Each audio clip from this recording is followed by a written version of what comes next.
ഈശോയിൽ ഏറ്റവും പ്രിയപ്പെട്ടവരെ, ഇന്ന് നാം ചിന്തിക്കുക വിശുദ്ധ യോഹന്നാസ്ലീഹ സ്മിർനായിലെ സഭയ്ക്ക് എഴുതിയ ഒരു കത്തിനെ കുറിച്ചാണ്. വെളിപാട് പുസ്തകം 2-ാമത്തെ അധ്യായം 8 മുതൽ 11 വരെയുള്ള വചനങ്ങൾ. സ്മിർനായിലെ സഭയ്ക്ക്, സ്മിർനായിലെ സഭയുടെ ദൂതന് എഴുതുക.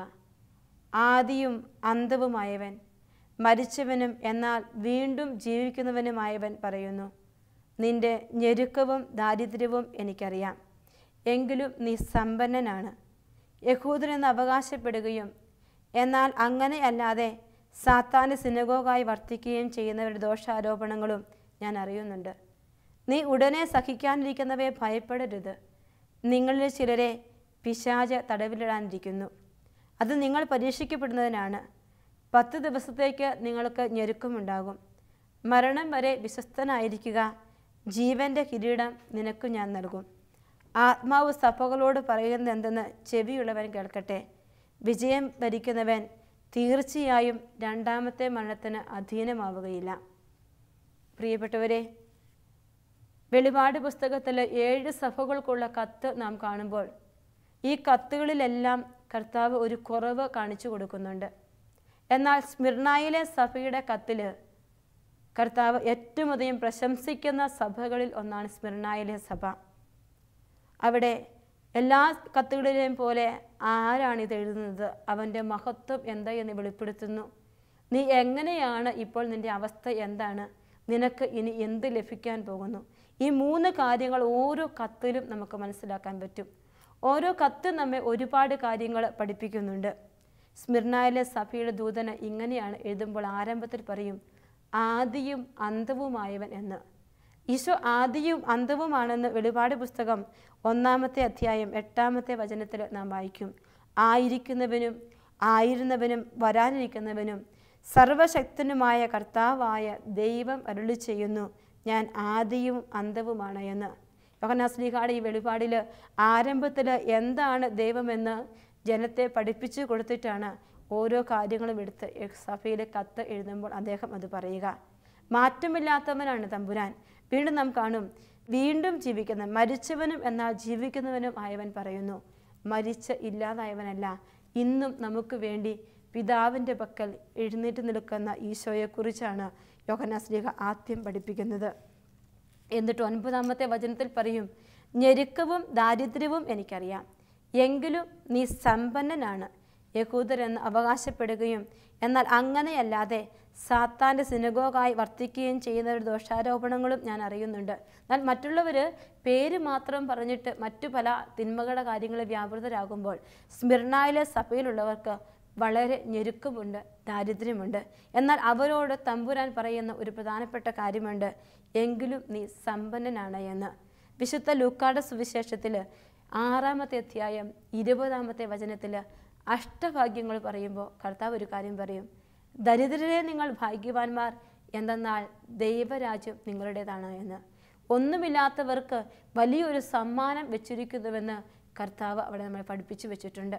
അതുതന്നെയാണ് ഇവിടെ വചനത്തിൽ പറയുക, ഞെരുക്കവും ദാരിദ്ര്യവും ഒക്കെ എനിക്കറിയാം, എങ്കിലും നീ സമ്പന്നനാണ് എന്ന് വചനം പറയുന്നു. എന്നിട്ട് 10-ാമത്തെ വചനം, വെളിപാട് 2:10, അതാണ് നാം ചിന്തിക്കുന്ന പ്രധാനപ്പെട്ട വചനം. വചനം ഇതാണ്, നീ ഉടനെ സഹിക്കാനിരിക്കുന്നവയെ ഭയപ്പെടരുത്.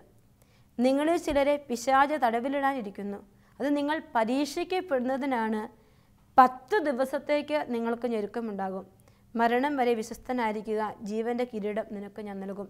ഒത്തിരി കാര്യങ്ങൾ ചേർത്ത് വെച്ചിരിക്കുന്ന ഒരു വചനമാണിത്. നിങ്ങളിൽ ചിലരെ പിശാച് തടവിലിടാനിരിക്കുന്നു. അത് നിങ്ങൾ പരീക്ഷിക്കപ്പെടുന്നതിനാണ് എന്ന്. ജീവിതത്തിൽ പരീക്ഷകൾ കടന്നു വരുമ്പോൾ അത് പൈശാചിക ബന്ധനമായി കാണേണ്ടതില്ല. നമ്മെ പരീക്ഷിക്കാൻ ദൈവം അനുവദിക്കുന്നതാണ്.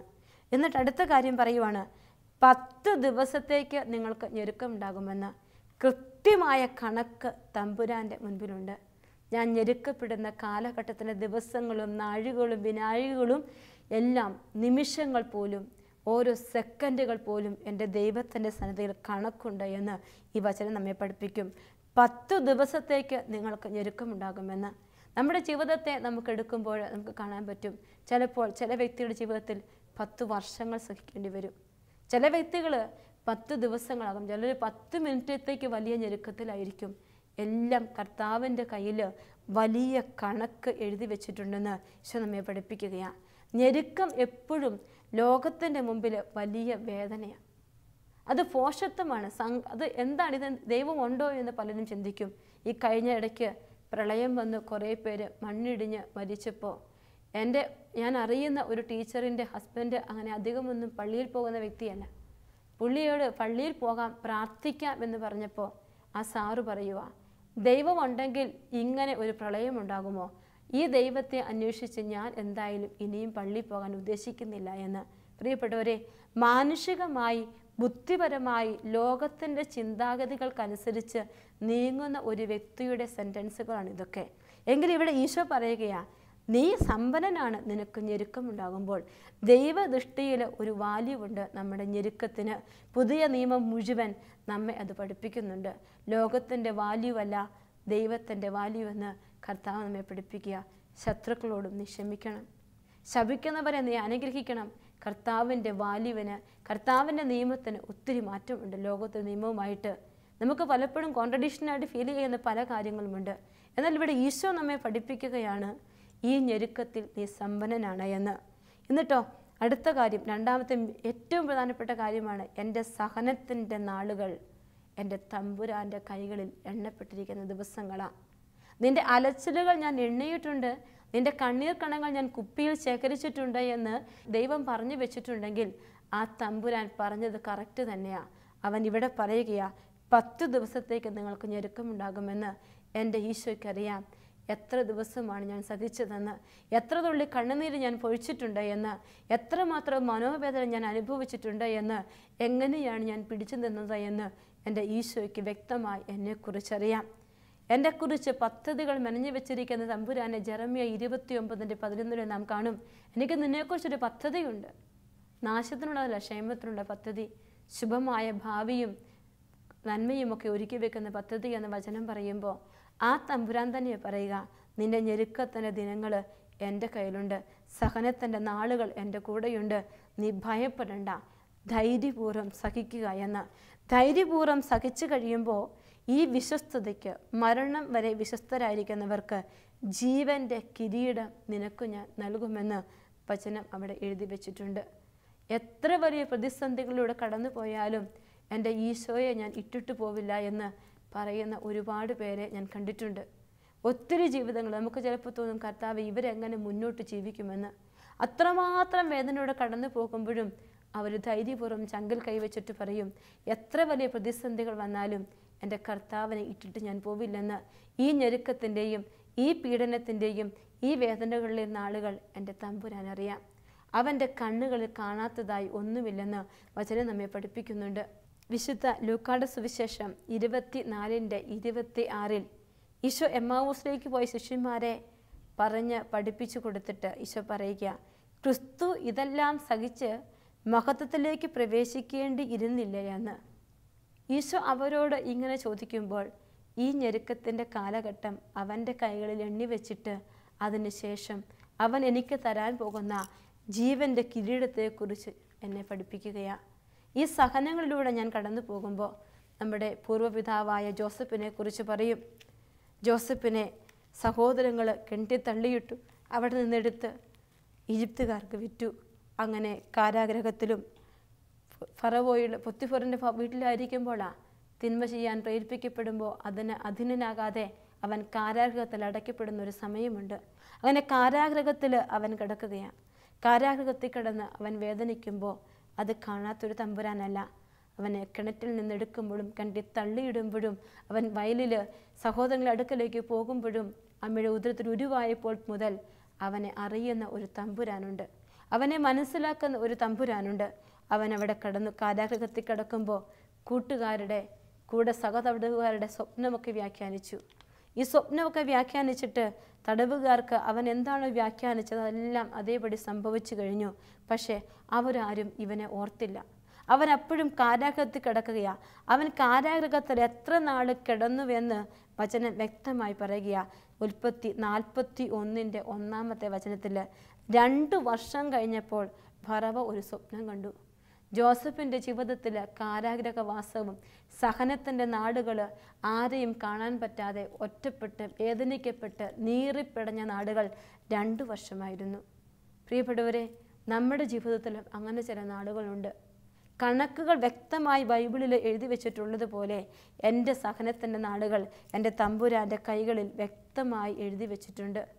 ഒന്നും അവിടുന്ന് അറിയാതെ സംഭവിക്കുന്നില്ല. മറ്റുള്ളവരെ പഴിചാരാതെ എൻ്റെ തമ്പുരാൻ എനിക്ക് അനുവദിക്കുന്നതാണ് എന്ന് ഞാൻ ചിന്തിച്ചു തുടങ്ങിയാൽ എൻ്റെ തമ്പുരാൻ്റെ സമ്മാനം, ജീവൻ്റെ കിരീടം എനിക്ക് സ്വന്തമാക്കാനായിട്ട് പറ്റും. വീണ്ടും വിശുദ്ധ ഗ്രന്ഥത്തിൽ നാം മറ്റൊരു വ്യക്തിയെ കാണും, ജോബിനെ. ജോബ് തമ്പുരാൻ ഏറ്റവും പ്രിയപ്പെട്ട വ്യക്തിയാണ്. പിശാച് നിങ്ങളെ തടവിലിടാതിരിക്കുന്നുവെന്ന് വെളിപാട് 2:10 കർത്താവ് പറയുക.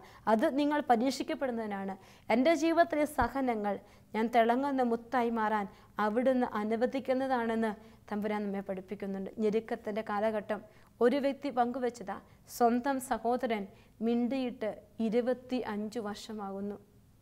എന്ന് മുതൽ മിണ്ടാതായോ അന്ന് മുതൽ എല്ലാ വെള്ളിയാഴ്ചയും മുട്ടിന്മേൽ നിന്ന് കൈകൾ വിരിച്ചു പിടിച്ച് ഒരു കൊന്തയും കുരിശിൻ്റെ വഴിയും ചൊല്ലി ഈ സഹോദരന് വേണ്ടി കാഴ്ചവെക്കാൻ തുടങ്ങി.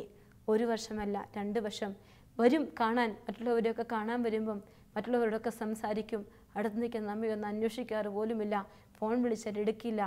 നീണ്ട 25 വർഷങ്ങൾക്ക് ശേഷം ഈ സഹോദരന് വന്ന് ഈ സഹോദരിയോട് മിണ്ടിയത്, പങ്കുവച്ചത് ഇപ്പോഴും ഞാൻ ഓർക്കുകയാണ്.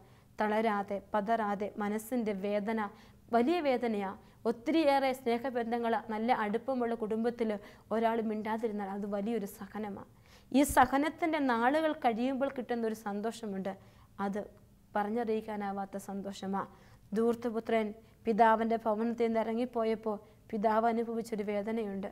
തിരിച്ചു വരുമ്പോൾ അദ്ദേഹത്തിന് കിട്ടുന്നൊരു സന്തോഷമുണ്ട്. ഇതൊക്കെ കർത്താവ് കണക്ക് കൂട്ടി വെച്ചിരിക്കുന്ന നമ്മുടെ ജീവിതത്തിൽ സഹനത്തിൻ്റെ വഴികൾ, നമ്മുടെ വേദനകളുടെ നാളുകളൊക്കെ അവൻ്റെ മുമ്പിൽ വ്യക്തമായിട്ടുണ്ട്. ജോബിൻ്റെ ജീവിതവും അതുതന്നെയാണ് നമ്മെ പഠിപ്പിക്കുക. ജോബിൻ്റെ ഐശ്വര്യപൂർണ്ണമായ ജീവിതത്തെക്കുറിച്ചൊക്കെ കണ്ടപ്പോൾ ജോബ് 1:10 പറയും, അങ്ങ് അവനും അവൻ്റെ ഭവനത്തിനും സമ്പത്തും ചുറ്റി വേലുകെട്ടി സുരക്ഷിതത്വം നൽകി, അവൻ്റെ പ്രവൃത്തികളെ അനുഗ്രഹിച്ചു, അവൻ്റെ സമ്പത്ത് വർദ്ധിപ്പിക്കുകയും ചെയ്തു. അവൻ്റെ സമ്പത്തിന്മേൽ കൈവച്ചാൽ അവൻ അങ്ങയെ ദുഷിക്കുന്നത് കാണാം. കർത്താവ് സാത്താനോട് പറഞ്ഞു, അവനുള്ള സകലത്തിന്മേലും ഞാൻ നിനക്ക് അധികാരം നൽകുന്നു, എന്നാൽ അവനെ മാത്രം ഉപദ്രവിക്കരുത്. അത് കേട്ട് സാത്താൻ കർത്താവിൻ സന്നിധിയിൽ നിന്ന് പോയി. പിന്നെ നമുക്കറിയാം അവൻ്റെ ജീവിതവും അവനക്കുള്ളതും എല്ലാം നഷ്ടപ്പെട്ട് സഹനത്തിൽ ശരീരം മുഴുവൻ വ്രണങ്ങളായി പുഴുക്കൾ അരിക്കപ്പെട്ട് വേദനിക്കപ്പെട്ട് അവൻ ഇങ്ങനെ കണ്ണുനീരോടെ കരയുമ്പോഴും കർത്താവിനെ ഈ ഞെരുക്കത്തിൽ മുറുകെ പിടിക്കുന്ന ഒരു ജോബിനെ നമ്മൾ കാണും. എൻ്റെ കർത്താവ് എനിക്ക് തന്നു എന്ന് പറഞ്ഞ് മുഴുവൻ ജീവിതത്തിൽ കർത്താവിനെ മുറുകെ പിടിക്കും. ജോബിൻ്റെ പുസ്തകം 14-ാമത്തെ അധ്യായം 15-16 വചനങ്ങൾ വളരെ കൃത്യമായി നമുക്ക് തോന്നും. അദ്ദേഹം ഇങ്ങനെ പറയുകയാണ്, ഞാൻ വിളിക്കും, അങ്ങ് വിളിക്കും, ഞാൻ വിളി കേൾക്കും, അങ്ങയുടെ സൃഷ്ടി അങ്ങ് കാത്തിരിക്കും. വളരെ പ്രതീക്ഷയാണ്, ഞെരുക്കത്തിലാണ്. ഞെരുക്കത്തിൽ ആരുമില്ലാത്തപ്പോഴും മനസ്സ് നിറയാൻ പ്രതീക്ഷയോടെ പറയുക. 16-ാമത്തെ വചനം, അങ്ങ് എൻ്റെ കാലടികൾ എണ്ണുമെന്ന്. അപ്പോൾ അങ്ങ് എൻ്റെ കാലടികൾ എണ്ണും. എൻ്റെ പാപങ്ങളെ അങ്ങ് നിരീക്ഷിച്ചു കൊണ്ടിരിക്കുകയില്ല. സഹനങ്ങളും ഞെരുക്കങ്ങളും ജീവിതത്തിൽ അനുവദിക്കപ്പെടുമ്പോൾ അത് ശുദ്ധീകരണത്തിൻ്റെ നാളുകളാണ്. പരീക്ഷിക്കപ്പെടുന്ന നാളുകളിൽ ജീവിതത്തിലെ വിശുദ്ധിയും മാറ്റും തെളിയിക്കാൻ ഉപകരിക്കും. വിശുദ്ധി നമുക്ക് തരും. ഈ ഞെരുക്കം നമുക്ക് വരുമ്പോൾ കർത്താവ് കുറച്ചുകൂടി വിശുദ്ധി നമുക്ക് നൽകും. വിശുദ്ധിയുള്ളവർക്ക് ജീവൻ്റെ കിരീടം സ്വന്തമാക്കാൻ പറ്റൂ. കർത്താവിനെ പതറാതെ ആ സമയത്തും മുന്നിൽ കാണാൻ നമുക്ക് പറ്റിയാൽ നമ്മുടെ ജീവിതത്തിൽ കൃപ നിറയും. ജോബിൻ്റെ പുസ്തകം 19-27 നമ്മൾ കാണും, കർത്താവെ നീ എൻ്റെ കാലടികൾ എണ്ണി വെച്ചിട്ടുണ്ടെന്ന് പറഞ്ഞ ജോബ് തന്നെ പറയും, അവിടുത്തെ എൻ്റെ പക്ഷത്ത് ഞാൻ കാണുന്നുണ്ട്, മറ്റാരെയുമല്ല അവിടുത്തെ തന്നെ എൻ്റെ കണ്ണുകൾ ദർശിക്കും, എൻ്റെ ഹൃദയം തളരുന്നുവെന്ന്. കർത്താവിനെ കണ്ട് ആവലാദികളൊന്നും പറയാതെ ഞെരുക്കത്തിലൂടെ മുന്നോട്ട് പോകുന്ന ജോബിൻ്റെ ജീവിതത്തെ അവിടുന്ന് സമൃദ്ധമായി അനുഗ്രഹിക്കുന്നതും അവിടുന്ന് അവൻ എല്ലാം തിരികെ കൊടുക്കുന്നതുമെല്ലാം നാം ജോബിൻ്റെ പുസ്തകം വായിച്ച് കടന്നു പോകുമ്പോൾ നമുക്കറിയാം. പ്രിയപ്പെട്ടവരെ, ഇങ്ങനെ സഹനത്തിൻ്റെ വഴികളിലൂടെ നമ്മൾ കടന്നു പോകുമ്പോൾ ഈ സഹനം നമുക്ക് വലിയ മഹത്വം തരും, വലിയ കിരീടം തരും. ഓർക്കുന്നുണ്ട് ജീവിതത്തിൻ്റെ യാഥാർത്ഥ്യങ്ങൾ, രോഗം കൊണ്ട്, പീഡനം കൊണ്ടും വേദന കൊണ്ടുമൊക്കെ സങ്കടപ്പെട്ട് എഴുന്നേൽക്കാൻ വയ്യാതെ കിടന്ന കിടപ്പിൽ കിടന്ന കുറേ നാളുകളിൽ കർത്താവെ ഈ ഞെരുക്കം എന്തിന്, ഈ സഹനം എന്തെന്ന് കർത്താവിനോട് ചോദിച്ച കുറേ നാളുകളിൽ 1 പത്രോസ് 5-ാമത്തെ അധ്യായം 10-ാമത്തെ വചനത്തിൽ ഇങ്ങനെ വായിച്ച് കേട്ടത് എൻ്റെ ഓർമ്മയിൽ നിന്ന് നിൽക്കുകയാണ്. വർഷങ്ങൾക്ക് മുമ്പ് വചനം ഇങ്ങനെയാണ് പറയുക, തൻ്റെ നിത്യമഹത്വത്തിലേക്ക് യേശുക്രിസ്തുവിലൂടെ നിങ്ങളെ വിളിച്ച അനുഗ്രഹദാതാവായ ദൈവം അല്പകാല സഹനശേഷം നിങ്ങളെ പൂർണ്ണരാക്കും, വിശുദ്ധീകരിക്കും, സ്ഥിരീകരിക്കുമെന്ന്. ഈ അല്പകാലമാണ് അവിടുന്ന് എണ്ണി വെച്ചിരിക്കുന്ന എൻ്റെ സഹനത്തിൻ്റെ നാളുകൾ. 1 പത്രോസ് 5:10. ഇന്നും ഒരു കുഞ്ഞു സങ്കടം വന്നാൽ ഈ വചനം ഓടി വരും. തൻ്റെ നിത്യമഹത്വത്തിലേക്ക് ക്രിസ്തുവിൽ നിങ്ങളെ വിളിച്ചിരിക്കുന്ന അനുഗ്രഹദാതാവായ ദൈവം, എൻ്റെ ദൈവം എന്നെ നിത്യമഹത്വത്തിലേക്കാണ് വിളിച്ചിരിക്കുന്നത്. ക്രിസ്ത്യാനിറ്റിയുടെ ദൈവിക രാജ്യത്തിലേക്ക്, പരമോന്നത കോടിയിലേക്ക് അവിടുന്ന് എന്നെ വിളിച്ച് ചേർത്ത് വെച്ചിട്ടുണ്ടെങ്കിൽ, ഈ അനുഗ്രഹദാതാവായ ദൈവമാണെങ്കിൽ അല്പകാലത്തെ സഹനമുണ്ടല്ലോ, ഞെരുക്കമുണ്ടല്ലോ, അതിനുശേഷം അവിടുന്ന് തന്നെ പൂർണ്ണമാക്കും, അവിടുന്ന് തന്നെ സ്ഥിരീകരിക്കും, ശക്തിപ്പെടുത്തും.